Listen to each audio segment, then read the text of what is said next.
my Slapdashers, welcome to the Slapdash Kitchen. I am Aaron, the Slapdash cook. The goal here is to look at simple American dishes and look at ways that we can take them up a notch. So let's get into it. Hold on to your aprons. Today we're making Slapdash Peachy Pork Picante.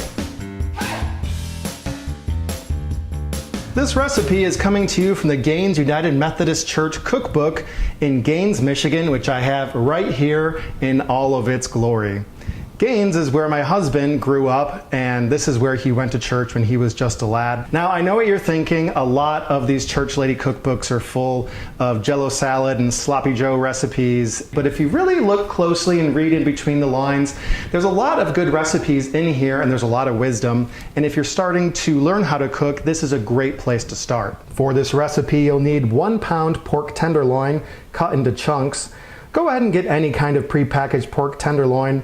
If it's already seasoned with something you don't think will mix well, you can always rinse the seasoning off.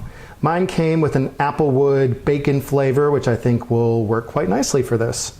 You'll also need taco seasoning. Of course, you can buy one of those packets of taco seasonings, but I found those contain a lot of unnecessary salt and additives. So if you have chili powder, paprika, garlic powder, cumin, salt, pepper, and any other spice you think would work, you can make your own taco seasoning, which I did here.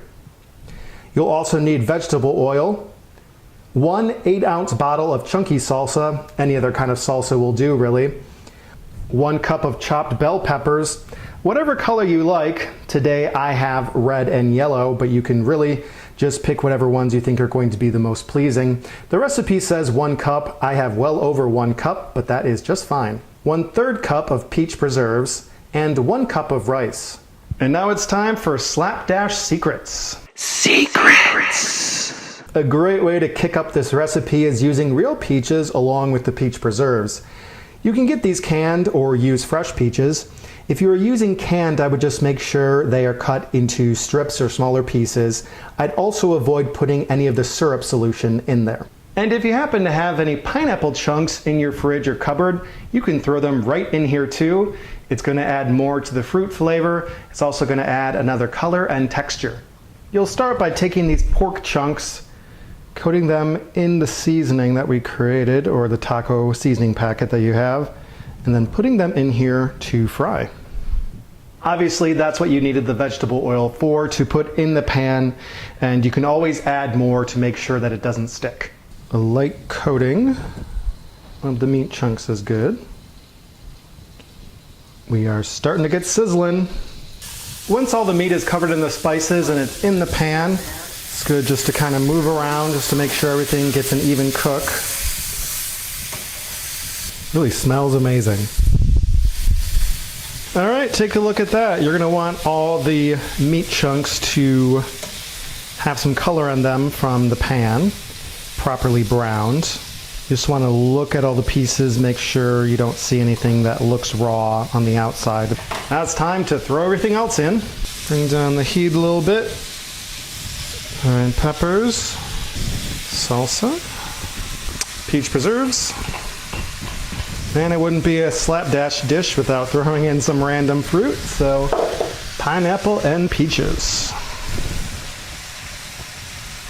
You can also add more spices at this point if you're feeling adventurous. I'm just gonna put in whatever I had left from when we were coating the meat chunks, and I think that will be good. Going to bring it up to a boil.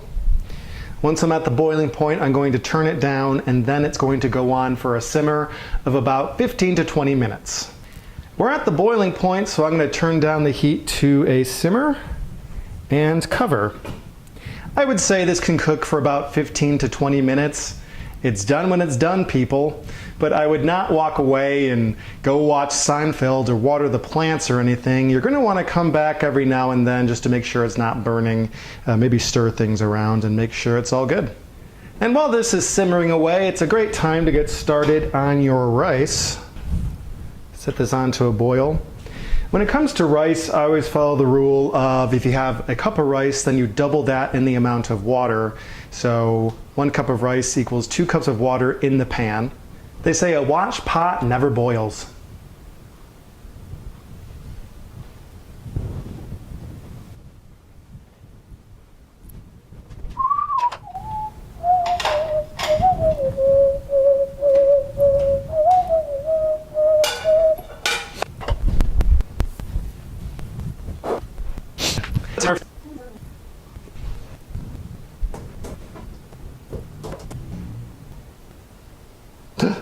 It's happening. With the water finally boiling, I'm going to add the rice. If you want to prevent some sticking of the rice, you can always put some oil or butter in there. That's going to keep everything well lubed. So I am just going to reduce it to about half the heat and let it cover and simmer until it is nice and tender and all the moisture is cooked off. It's now been about 25 minutes since I started the cooking, so let's take a look at our rice. I would say it has come together very well. All that moisture is gone. Let it simmer on the stove top just to burn off any excess moisture. Now, as far as the moisture fight goes, let's take a look at our Peachy pork picante. As you'll see, we still have a lot of liquid in here. But of course, that was our fault. We put a lot of fruit and vegetables in here, so of course a lot of liquid is going to be released. So, it's been about 25 minutes. I guess I lied. It did not take 15 to 20 minutes, but that's mostly because of the additives that we put in. So what I'm going to do is I'm just going to let it simmer in the open air to burn off the excess moisture for another 5 minutes and see how we're doing. It's now been a little over a half hour since I started this, and I am about to declare this Peachy pork picante complete. If you want to take a look here, you'll see a lot of the moisture has cooked off. You don't want to cook off all the moisture because you're going to want some of it left for the sauce that is formed with all the juices and the spices and the preserves that we put in. So spectacular. I'm going to turn off the heat and serve on a bed of rice. Oh, is this a king or a queen size bed of rice? Terrible dad joke. And just plop right on that bed of rice. Add some green beans and this will be the finest of suppers. And there you have it, Peachy pork picante from the Gaines United Methodist Cookbook. And a special thank you to Ruth McLeod who supplied us with this heavenly dish. I found that church cookbooks are a great place to find recipes. They're full of tried and true recipes that I guess had to be good enough to be entered into a book and tried out by their peers. So if you're just learning to cook, this is a great place to start. There's a lot of tried and true recipes in here with a lot of church lady wisdom.